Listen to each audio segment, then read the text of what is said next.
आज पवित्र जन्माष्टमी प्रभु श्रीकृष्ण जन्म उत्सव। एही तिथि रे धरावतरण करिवे प्रभु श्रीकृष्ण। हिंदू परंपरा रे जन्माष्टमीर अनेक महत्व रही। भाद्रव मास कृष्ण पक्ष अष्टमी तिथि रे जन्म नेइथिले प्रभु श्रीकृष्ण। एही दिन भगवान श्रीकृष्ण स्वरूप बाल गोपाल रूप को पूजा आराधना करा जायथाय। अनेक लोक निष्ठार सह उपवास व्रत मध्य रखिथांती। संध्या समय रे विशेष पूजा आरंभ करी मध्यरात्र पर्यंत विधिपूर्वक प्रभु श्रीकृष्ण बाल गोपाल रूप को पूजार्चना करा जायथाय। बाल गोपाल स्वरूप को झुलना रे बसाई झुलाई थांती मध्य भक्त माने। एही अवसर रे श्रीमंदिर रे अनुष्ठित हेबाकु जाउछि स्वतंत्र नीतिकांति। संध्या धूप शेष हेबा परे श्रीकृष्ण जन्म नीति अनुष्ठित हेबो।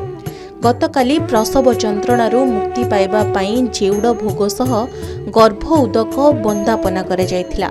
आज महाजन सेवकों द्वारा श्रीकृष्ण जन्म नीति अनुष्ठित हेबो। आज महाप्रभुंकर पवित्र दिन अति पवित्र दिन रे जन्माष्टमी उत्सव पालन करा जाए। ए जन्माष्टमी उत्सव संध्या धूप सरले पालन करा जाए।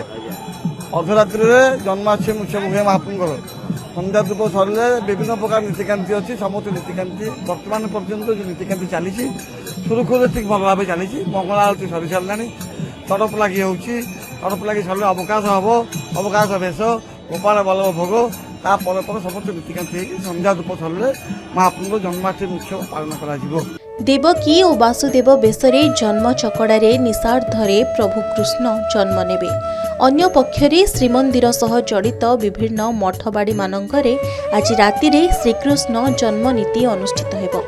संध्या धूप सरिबा परे जय विजय द्वार बंद करा जाई भंडार घर सम्मुख भागरे पूजा पंडा सेवायत माने पंचवर्ण मुरुजरे जन्म मंडली अंकन करिवे।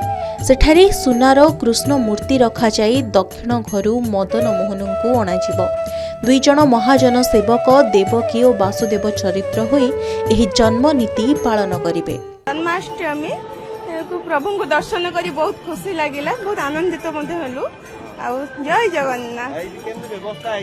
सब ठीक ठाक अच्छी, सब बहुत देखिकी बहुत खुशी लगुची। बहुत सुंदर सजा है, साजसज्जा भी बहुत सुंदर लगुची।